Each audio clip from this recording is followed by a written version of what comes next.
we talk about some important contract provisions and some of these miscellaneous contract provisions that a lot of people don't pay close attention to. First and foremost is an attorney fee provision in your contract. In Florida, like most other states, you do not have entitlement to reimbursement of attorney's fees in a litigation.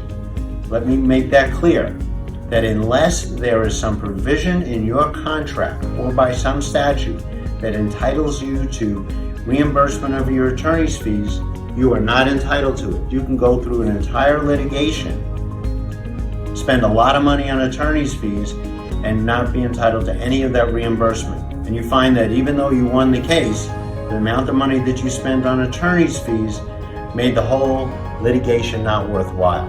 So what we always recommend to clients is that in your contract, in your invoice, in your change order, in your proposal, in your estimate, make sure there's always a provision in that contract that entitles the prevailing party to attorney's fees. And what that means is that whoever has to bring a litigation and whoever wins the substantial issues in that litigation is entitled to an award of attorney's fee from the court in addition to whatever you win.